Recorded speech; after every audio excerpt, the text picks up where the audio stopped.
Hello and welcome to episode 308 of the official EstablishTheRun.com podcast. My name is Adam Levitan, as always joined by King GPP bro Evan Silva. Today we'll be talking team by team through the AFC. Evan, good afternoon. Good afternoon. It's already a big COVID day across the NFL. And, it's like they gave us another injury report without giving us an extra day to prepare for the games. So a lot to get to, and a lot that we won't get to that we'll have to track throughout the week. I mean, the COVID situation across the NFL is like a real problem right now. Yeah. Credit to the NFL, though. They only give them the COVID test on Saturdays and Mondays. On Sundays, they actually give them the pregnancy test so that nobody has to miss any games on Sundays. So we're good there. Before we get into today's show, I have to let you know this is indeed brought to you by our friends at PrizePicks.com. If you're in a place like New York or California or Texas, a ton of other states that don't have regulated sports betting, you are missing out on props action. PrizePicks is regulated and legal in those states. You can bet their props in parlay form. If you want to give them a try this week, 100% deposit bonus up to $100. Use promo code ETR to get the best deal, or use the link in the show notes. Again, promo code ETR at PrizePicks.com for the instant deposit bonus and best deal. Let's get into it here with the AFC. And obviously the story was Lamar's injury, but I want to talk about that. But I also wanted to mention that I don't know what the Ravens are doing, man. Like, they seemed intent on playing Rashad Bateman the last couple of weeks as their number 4 wide receiver behind Devin Duvernay, behind Sammy Watkins, which is just egregious. Sammy gets banged up in this game. Bateman comes in and plays with Tyler Huntley, plays a lot, and has a really good game. Like, you got to play Bateman over Sammy going forward. But anyways, we know Tyler Huntley well from preseason. They say Lamar, they hope he starts. We'll see. I consider him questionable. What you see out of the Ravens, who are kind of just like falling apart under the weight of injuries right now. Yeah, they really are. I think the good news is that there was initially fear that Lamar Jackson had a high ankle sprain, but Schefter reported not a high ankle sprain. And it sounds like they expect him to play. Of course, we got to worry about, the risk of re-injury and will it mitigate his mobility. So he's going to be a tough call probably late in the week. Mark Andrews is now the overall tight end 1 in PPR scoring, has overtaken Travis Kelce. Mark Andrews has been a beast this year. Mm-hmm. Ravens are far from drawing dead for the playoffs. I mean, they're still 8-5. They play Packers, Bengals, Rams, Steelers to finish it out. They're going to try to get Lamar out there for sure. We'll see. Bills. So I thought it's kind of a sneaky big injury this week was Manny Sanders going down with a knee injury. And so Gabe Davis comes on, runs 52 routes on 65 Josh Allen dropbacks. I mean, on the season, Gabe Davis has 16% targets per route run. That's pretty good for like a secondary guy. And he's been featured in the red zone a bunch too. I know there's like the tape grinders hate Gabe Davis, but when you're playing with Josh Allen, they throw so much. I think Gabe Davis is very viable, and I'd be looking to add him in case Manny is out for a while. Any thoughts on that? Anything else on the Bills, who kind of started off slow, and then you had the Josh Allen double, which won you $30K. I mean, players capable of running for 100 and throwing for 300 are just so outrageously have such a big ceiling in DFS. It's ridiculous. Yeah, and Josh Allen, now the number 1 overall fantasy quarterback. Yeah. They need to play Gabe Davis more. Yeah. Last 5 games, 18 yards per reception, 11.5 yards per target. He's been hyper efficient. He's good. We knew he was good last year. It's kind of strange that they have used him as their number 4 receiver, like their locked in number 4 receiver. He's going to move up the pecking order. Emmanuel Sanders sounds like he's week to week, which usually means you're going to miss 1 to 2 weeks at least. But yeah, the 3 receiver set becomes Steph Diggs, Cole Beasley, Gabriel Davis.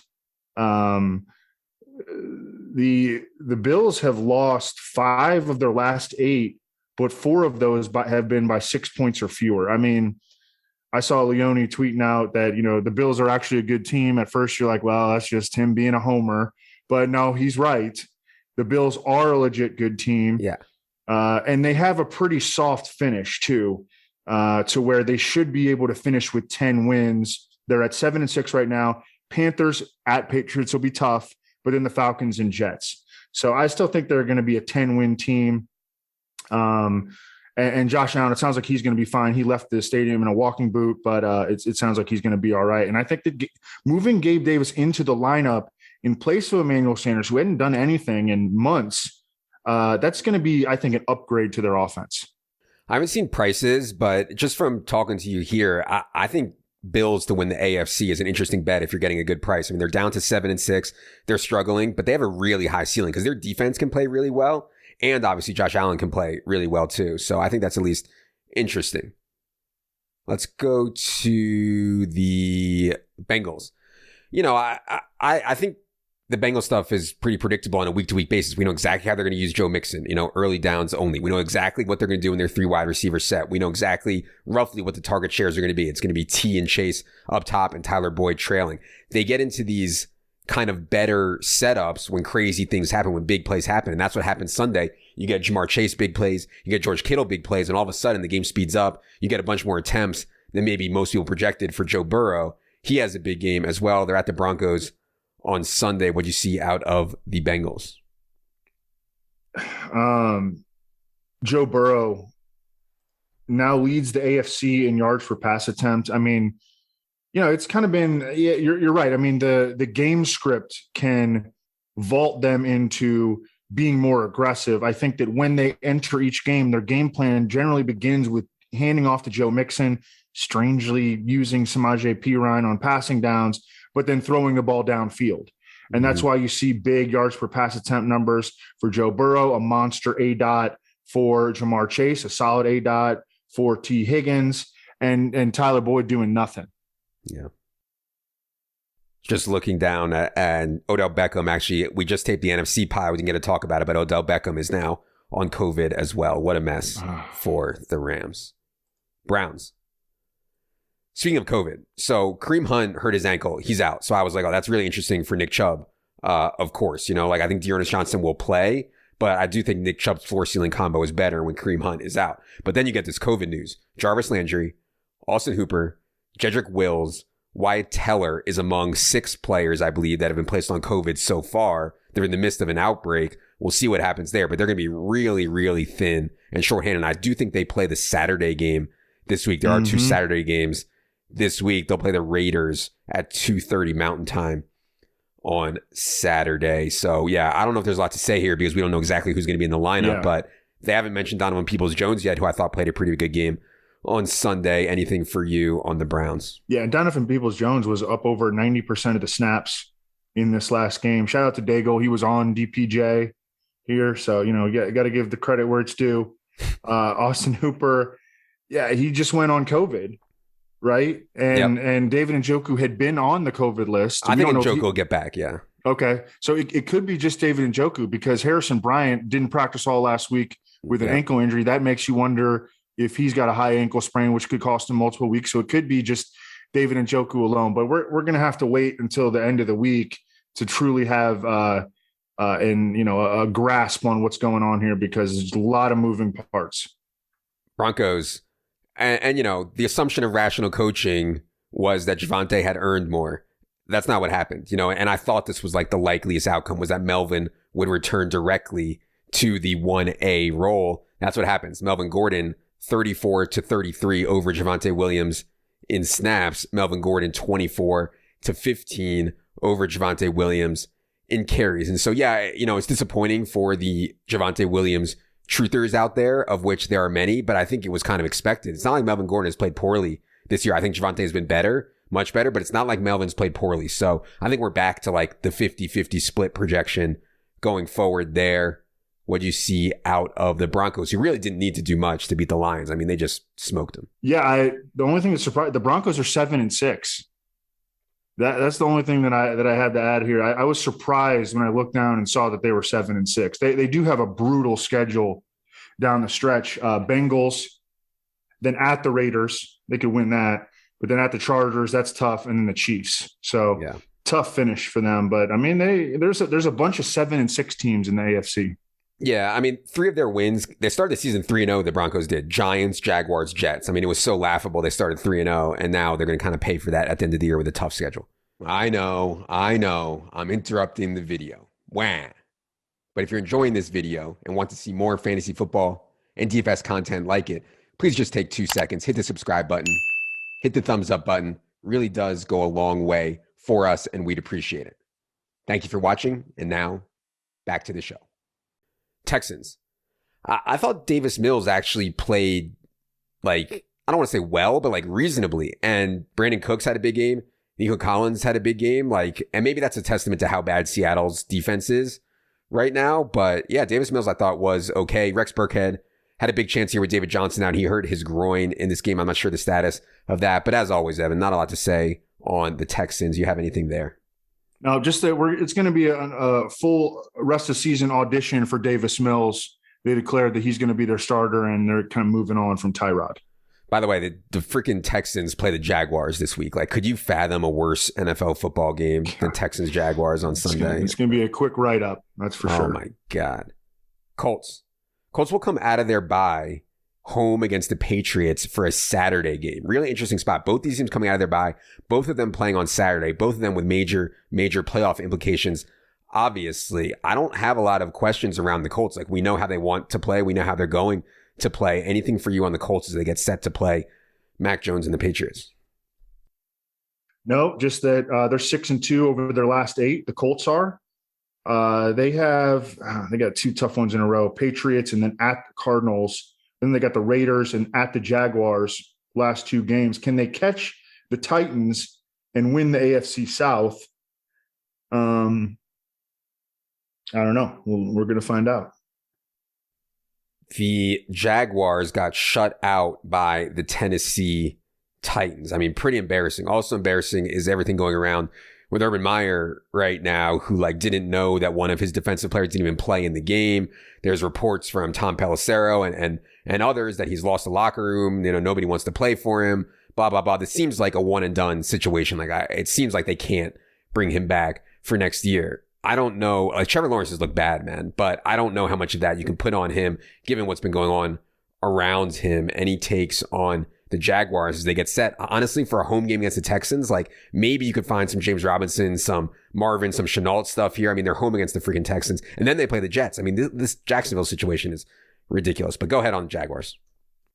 Yeah, and then you got the picture of the wide receivers running into each other. Just great route combinations. And in the Tom Pelissero report, I thought it was interesting that it was reported that Urban Meyer, he doesn't even pay attention to the defense. That's why he knows that. And he reported, or Pelissero reported that before Urban Meyer admitted that he didn't know if the safety Andre Sisco had been playing. It's because he doesn't pay attention to the defense. He only pays attention to the offense, which means that Darrell Bevel is not having probably a whole lot of say over what's going on offensively. And that explains a lot. Because, I mean, Darrell Bevel has been a successful coordinator in multiple stops previously. He should be the head coach right now. I don't know why they didn't fire him when he got in trouble earlier in the year.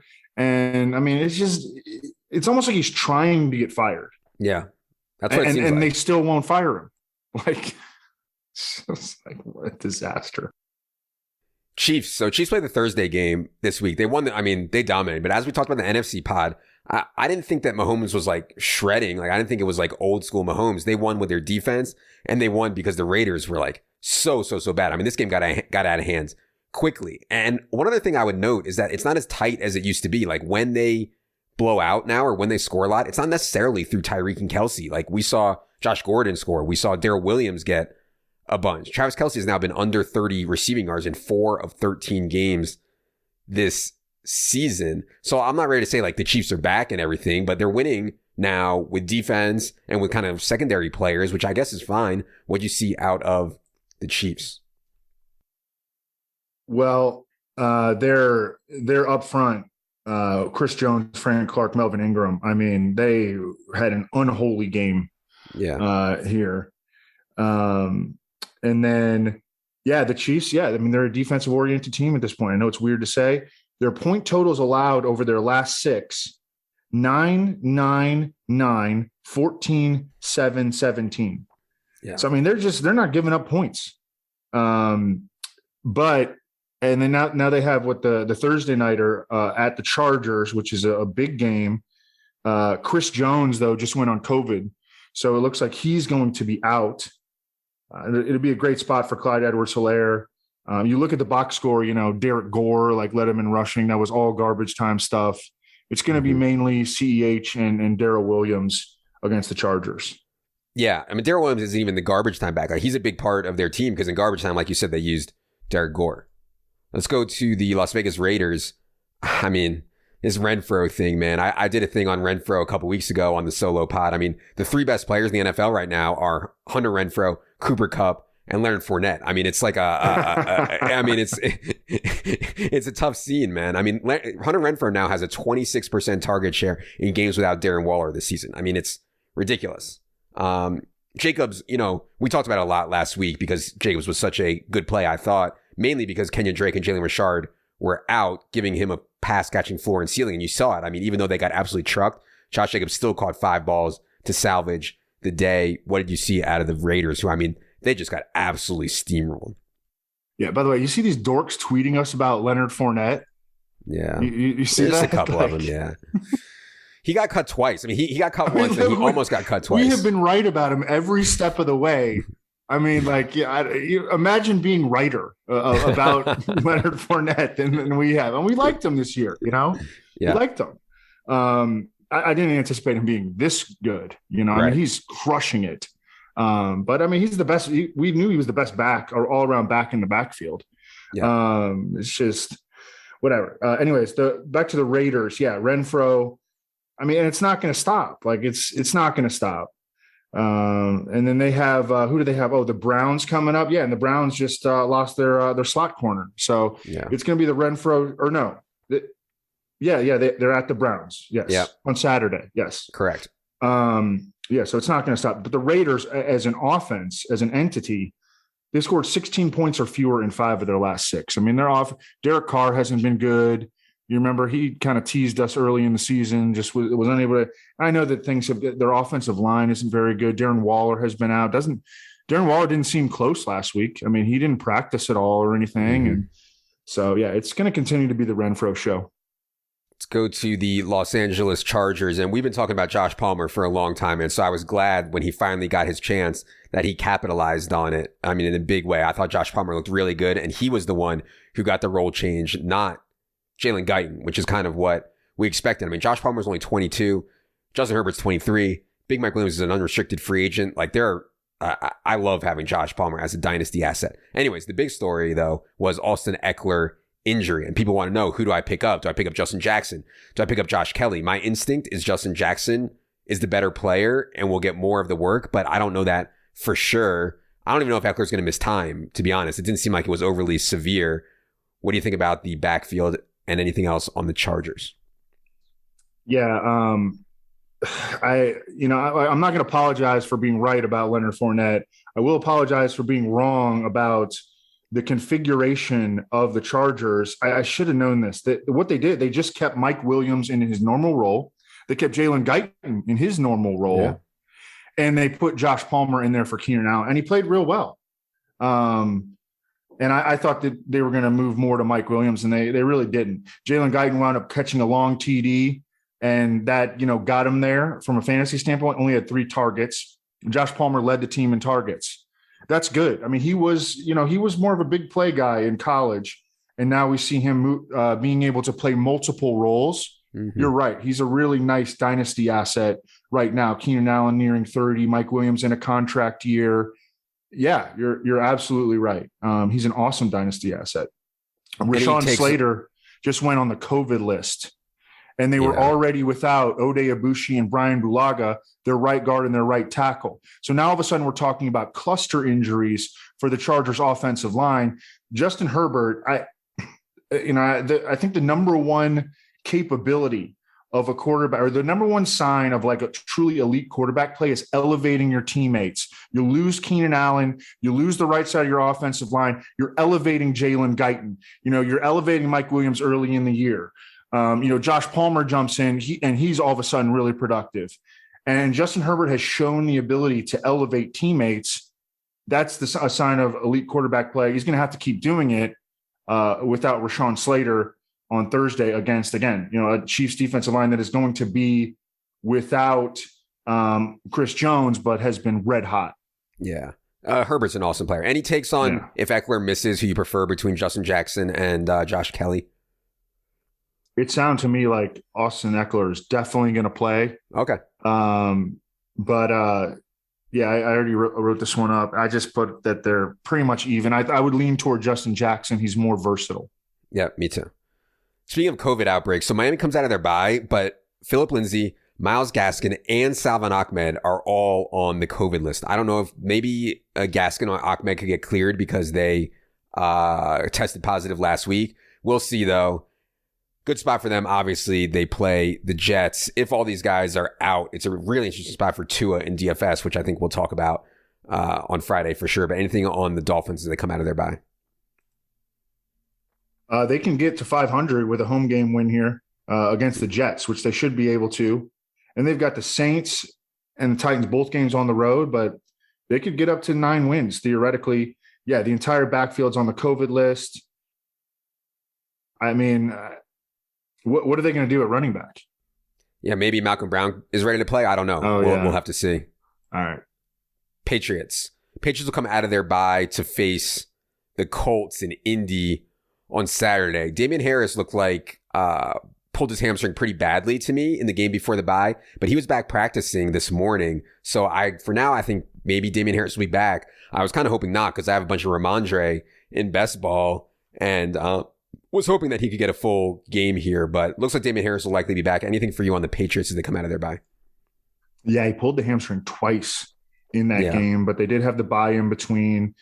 I mean, it suggests to me that, I'm not a doctor like by any means, but it suggests to me that it could still be tender and Ramondre Stevenson could still be a pretty good play on Saturday night against the Colts.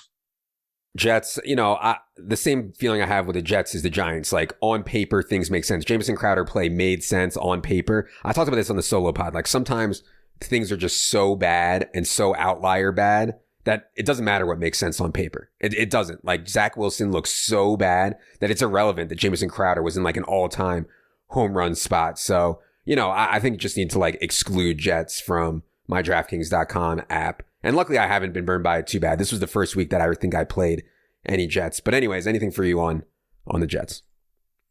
Yeah, Zach Wilson, the name that started to come to mind for me when thinking about it is Jake Locker. Good athlete, just has a distinct, but just has and obviously has like good tools, like theoretical tools, but just a distinct inability to consistently complete gimme throws. Yeah. Like just misses so many of the easy ones. I'm not writing him off. I'm not saying he's going to be a bust like Jake Locker was, but that's the player that he reminds me of at this point. Elijah Moore's done for the year. Corey Davis done for the year. Denzel Mims stinks. Yeah. Offensive line stinks. I mean, it's not a great situation for Zach Wilson, but still. Right. Yeah. Yeah. Steelers. So Chase Claypool actually got benched in that game on Thursday, but he still ended up with 9 targets on 28 routes, made the big play late. People were killing him on Twitter for the first down signal, whatever. My point was more that like, it's kind of, his snap count is kind of fragile because he's willing to be benched in favor of Ray McCloud. Like Ray McCloud ran like 20 more routes than Claypool in that game on Thursday still. Chase Claypool, you can see when he gets chances can make big plays. Really good target per route run all season. Anything for you on the Steelers? No, Freiermuth had a pretty good game on Thursday night, but he dropped a touchdown pass. Could have been a lot bigger. But I mean, the skills are there for sure for touchdown Pat Freiermuth. Not a whole lot to add. Last team we're going to do today is the Tennessee Titans. And there was a lot of people that were excited about Julio coming back. I mean, he got up to like 15, 16% owned on DraftKings, did Julio. And you can tell yourself a story on it, right? No AJ Brown. Like they have no target competition. It's a really good matchup. Julio is one of the best receivers in the history of the NFL, but he's just not like he's a shell of his former self. So 23 routes on 39 Tannehill dropbacks, only a 19% target share. Despite that limited target competition, catches 4 balls for 33 yards and no touchdowns. So, it's hard sometimes to think about these guys being donezo, but it's possible at least that Julio is totally donezo. Anything else for you on the Titans? Titans are 9-4. I can't believe it. I mean, they're like the worst 9-4 team I've ever seen. Yeah. But Julio's back. I know that maybe he's, run out of gas largely, but I mean, it's better than Cody Hollister. AJ Brown should eventually be back. And now they're saying Derrick Henry could be back in week 18. Yeah, I saw that. Yeah. So, I mean, it would be hard for them not to come out of here with 10 or 11 wins. And all of a sudden they could have Julio, AJ Brown, and Derrick Henry. Yeah. Back for week 18 and into the playoffs. I mean, kind of interesting, but in the short term, I don't know. At Steelers, I don't know. We'll see. Yeah, I still prefer the backfield was close. It was Foreman 13 carries, McNichols 8, Hilliard 6. The game script was a little weird though. I still think that Foreman is pretty clearly the best play here in the backfield by a pretty significant margin. All right. Let's get to it for this AFC team by team pod. If you are not subscribed for free on iTunes or anywhere else podcasts are found and on YouTube, please do so. Helps us out a lot. Will allow us to keep bringing you this free content. For Evan, for producer Luke, I am Adam. Good luck, everybody.